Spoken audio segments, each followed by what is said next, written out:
세종의 시대를 이야기하면서 이 사람을 또 빼놓고 이야기할 수는 없어요. 세종시대의 과학혁명을 일궈낸 사람. 이 사람이 없었더라면 뭐 철국기도 만들어질 수 없고 물시계도 만들어질 수 없고 해시계도 만들어질 수 없고 세종의 위대한 손이라고 할 수 있는 장영실이라는 인물에 대해서 오늘 좀 알아보겠습니다. 이 장영실의 출신은 사실은 좀 비밀이 많아요. 장영실은 엄밀히 말하자면은 조선 사람은 아니에요. 자, 사실 이 장영실이라는 인물은 언제 태어났는지 언제 죽었는지 몰라요. 본관이 이제 아산장씨이긴 하지만 그게 정말 본관인지도 잘 몰라요. 실질적으로 장영실은 노비 출신이잖아요. 노비가 본관이 있다는 건 사실 납득할 수 없는 일이죠. 근데 현재는 이제 아산장씨로 이렇게 알려져 있죠.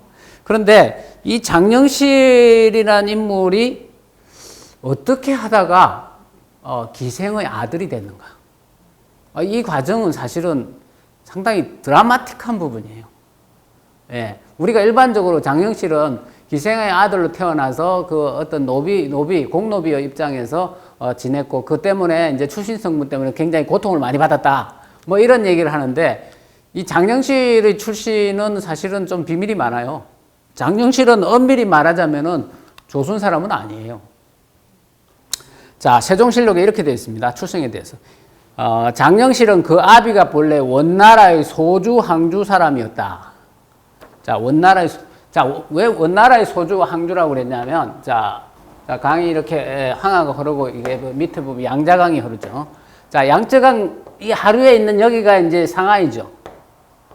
상하이. 자, 이 상하이를 기준으로 해가지고, 상하이 아래쪽이 항주죠. 그 다음 위쪽이 소주예요. 그러니까 항주 소주 사람이라는 건 지금으로 말하자면은 그냥 양쯔강 하류 지역에 있는 상하이 지역의 사람이다. 이런 거죠. 그 지금 뭐 우리가 항주라고 했지만 요즘 항저우라고 발음하죠. 그런데 거기 사람인데 원나라 사람이라는 건 원나라 시대의 사람인 거지 족속이 몽골 족속이라는 얘기는 아니에요. 성씨를 볼 때에 이 사람은 한족 출신이에요. 그리고 이 사람이 한족 출신이고 여기 사람인데 어떻게 여기 부산에 와가지고 여기서 기생을 사귀어가지고 장영실을 낳았을까? 이게 의문인 거예요. 어떤 경로를 거쳐가지고 왔을까? 자, 장영실은 어릴 때부터 굉장히 무언가를 만드는 재주가 뛰어났다라고 기록되어 있어요. 근데 그 재주라는 거 그냥 타고난 부분도 있겠지만 누구에게 기술을 전수받은 측면도 있겠죠. 그럼 누가 도대체 장영실에게 그런 기술을 전수했을까? 이 아버지라고 보는 거죠. 그런데 그럼 이 아버지는 어떻게 되었을까? 자, 거기에 대한 얘기를 오늘 하려고 하는 거예요. 장영실은 아버지는 어떻게 해서 기생과 결혼을 해가지고 장영실을 낳았고 그리고 장영실은 그 아버지는 어떻게 되었으며 그 기술은 어떻게 있겠는가? 이 얘기죠. 어떻게 해가지고 기생과 결혼을 하게 됐을까를 풀 수 있는, 이 의문을 풀 수 있는 기록이 있어요. 그 보면, 자, 어떤 세종실록 19년 7월 6일의 기록이에요. 세종실록 19년이면은 1437년이죠. 이때는 장영실이 이미 아주 성장해 있던 시절이에요. 그리고 장영실이 이미 궁궐에서 일하고 있던 시절이에요. 근데 이때 기록이 어떤 기록이 있냐면은 통사 김옥진을 시켜서 이 통사는 통역관이에요. 중국 사람 지원리와 김새 등 7명을 요동으로 풀어보냈다. 그러니까 중국 사람이에요. 지원리, 김새 이런 7명. 처음에 김새가 야인에게 포로가 되어서 오랫동안 북방에 살았는데 여기서 말한 야인은 여진족이에요. 이때 이르러 도망쳐서 왔다. 어디로? 조선으로. 그리고 김새의 성질이 모든 만드는 일에 정교하여서 스스로 말하기를 금이나 은을 재련하여서 주홍의 가벼운 가루로 합염록을 따위의 물건을 만드는 합염록이라는 게 뭐냐면 모자 위에 붙이는 금속 장식이에요. 그런 것들을 금은을 갖다가 노력해가지고 만들 수 있다. 그만큼 나는 뛰어난 기술자다. 뭐 이런 얘기를 한 거죠. 그래서 임금이 장령실에게 명하여서 그 기술을 전습하게 하였다. 자, 이 사람들. 이 얘기를 하고자 하는 게 아니고 이 사람들이 조선에 어떻게 정착을 하게 됐는지 또 나가게 됐는지 하는 내용인데, 나라에서 그 제주를 사랑해서 머물러 있게 하려고 기생으로 아내를 삼게 하여 후하게 대접하니. 바로 이 부분이에요. 기생으로 아내를 삼게 하여. 그러니까 지금 중국에서 기술자가 건너와가지고 그 기술자를 안 내보내려면 가정을 꾸려줘야 하는데, 그 가정 꾸리는 과정에서 기생을 준다는 거예요, 나라에서. 그렇게 해가지고 그래서 살림살이를 하게 만든다. 이게 뭐냐? 바로 장령실의 아버지가 이 소주에서 부산으로 이렇게 들어와가지고 장령실의 어머니와 저 기생과 관기죠, 만나게 된 배경을 설명할 수 있어요. 그러니까 우리는 일반적으로 장령실이 그냥 관청 기생의 아들이고 그래서 종의 신분이었다 이렇게만 알고 있지만, 실질적으로 그런데 장령실은 아버지가 중국 사람이에요. 그 장령실은 사실은 중국 사람이에요. 예. 그러니까 그런데 어떻게 해가지고 장령실의 아버지가 되고 장령실이 거기서 나오냐? 바로 이 얘기에서 힌트를 얻을 수 있는 거죠. 예. 그 기술자를 잡아두기 위해서 기생을 주었다. 즉 장령실의 아버지도 중국에서 온 뛰어난 기술자였을 거라는 거죠. 그리고 그 기술자를 여기에 살림살이하고 잡아두기 위해서 장령실의 어머니인 기생을 준 거죠. 예, 그런데 그렇다면 장령실의 아버지는 어떻게 됐는가?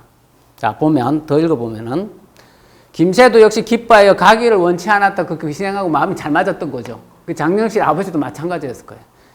정부 대선이 혹은 말하기를 이 앞서 포로되었던 중국 사람이 북방에서 도망쳐오면 즉시 중국에 풀어보내워 이제 벌써 1,000여인이나 풀어주었습니다. 왜? 중국에서 문제 삼을까봐 풀어주는 거, 다시 보내는 거죠. 예, 몰래 데리고 있었던 거예요. 왜? 세종이 그 기술이 아까워서. 그러니까 세종은 인재를 굉장히 소중히 여기는데, 그게 외국인이라 할지라도 얻을 것이 있으면 그 사람을 몰래라도 잡아둬가지고 그 기술을 전수하게 만들려고 하는 거죠. 또 우리나라가 지성으로 4대 한다는 것은 중국에 소문났는데, 큰 나라를 섬긴다는 게, 그 한 사람 까닭으로 그러니까 김새라는 이 사람 때문에 성스러운 마음에 누가 된다는 것은 매우 옳지 못하니 내보내지 않을 수 없습니다 하고, 혹은 이러기를 당초에 중국의 명령이 없어도 중국으로 돌려보낸 자가 벌써 1,000인이나 되는데 이번에 비록 보내지 않기로서니 무엇이 염려되겠으며 하물며 네 사람뿐이니 반드시 들여보낼 것도 없습니다. 그러니까 놔두고 우리 기술자를 쓰자 라고 밑에서 이렇게 말했어요. 그래서 이 두 가지의 의견이 있는 거죠. 들여보내야 된다. 우리가 이거 안 보내면 나중에 문제 생긴다. 근데 이거 뭐 4명 정도 우리가 데리고 있는 거 가지고 명나라가 문제 삼을 게 뭐가 있겠느냐. 이렇게 두 가지의 의견으로 충돌을 했어요. 그러다가 결국은 그 4명의 친척들이 중국의 만주 지역에 있는 동령위에 살고 있어가지고 할 수 없이 이게 여기 있는 거 다 알아버린 거예요. 그래서 보내줄 수밖에 없었다. 그래서 그 사람들이 간 거다. 장령실의 아버지가 소주 항주 사람인데 원나라 사람으로 들어왔다가 장령실의 아버지에 대한 기록은 전혀 없잖아요. 그리고 장령실의 뭐 가족에 대해서 동생에 대해서 뭐 기록이 없잖아요. 그러니까 아마도 장령실의 아버지도 이 김새라는 사람과 그 사람들처럼 이렇게 해서 돌아가게 됐을 거다 라는 걸 짐작할 수 있고, 그렇다면 결국은 장령실의 어머니만 남고 장령실만 남게 되었고, 그래서 김새라는 사람은 신분을 받지 못하고 어머니인 기생의 신분만 받아가지고 결국은 노비로 살게 되었던 거라는 거죠. 그래서 장령실이 기생의 아들로 태어난 이유는 바로 이런 배경이 있다는 거예요.